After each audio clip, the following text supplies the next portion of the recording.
Welcome to our channel. Selamat pagi, selamat hari Minggu, para pencinta Riak Sabda, dimanapun Anda berada. Selamat bertemu kembali dalam Riak Sabda, edisi 2021. Hari ini adalah hari Minggu kelima dalam masa biasa di tahun B.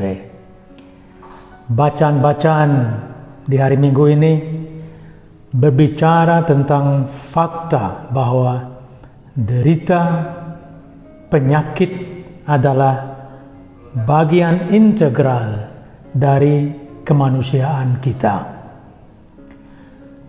Penderitaan, sakit, menyingkapkan kerapuan kita yang banyak kali tersembunyi di balik kebahagiaan, kegembiraan, kesenangan hari-hari hidup kita. Kisah Ayub dalam bacaan pertama dan kisah ibu mertua Petrus dalam bacaan Injil menunjukkan bahwa sakit derita bisa menghadirkan situasi batas, bisa menghadirkan rasa putus asa, hilang harapan. Namun selalu ada happy ending kalau kita bersama Yesus. Para pencinta Riak Sabda yang dikasihi Tuhan, ada dua hal penting yang layak kita renungkan dalam bacaan di hari Minggu ini. Yang pertama, kita semua pasti ingin hidup sehat, selalu bugar, dan mengalami umur panjang. Kita juga ingin mengalami hidup yang indah. Namun, di balik semuanya, kita harus akui bahwa kita juga memiliki pengalaman sakit, derita, penyakit, dan akhirnya mati. Sakit dan derita pasti akan kita alami, baik secara fisik, mental, psikis, maupun emosional. Di situasi inilah kita menemukan kerapuan dan batas manusiawi kita, seperti kisah Ayub dan ibu mertua Petrus. Ketika mengalami hal demikian, banyak kali orang bertanya, "Di mana Tuhan?" Beberapa orang pasrah akan keadaan, dan yang lain bisa saja sibuk dengan protes mengapa terjadi seperti ini. Walau tetap saja mereka tidak dapat menemukan solusi atas derita atau sakit yang mereka alami. Seorang filsuf Prancis, Gabriel Marcel, mengatakan bahwa derita bukan masalah, tetapi misteri. Jika masalah itu sesuatu yang bisa kita jangkau, saya dan Anda jangkau, saya dan Anda bisa analisa, dan saya dan Anda bisa menemukan solusi. Tetapi misteri adalah sesuatu di luar jangkauan, kemampuan, pengetahuan kita. Sesuatu yang datang begitu saja dan menimpa kita. Dan sesungguhnya ketika kita menghadapi derita atau penyakit, jangan banyak tanya, jangan banyak berontak, jangan protes, karena dengan demikian itu hanya akan menambah masalah. Kuncinya adalah lakukan apa yang baik untuk menyelesaikan masalah, untuk menyembuhkan sakit. Dan bagi kita umat beriman, kuncinya adalah serahkan, andalkan Tuhan. Di dalam derita justru kita banyak belajar bagaimana kita beriman, bahwa di saat tergelap dalam hidup kita, Tuhan tidak pernah meninggalkan kita. Dia selalu bersama kita dalam keadaan kita yang rapuh dan terbatas ini.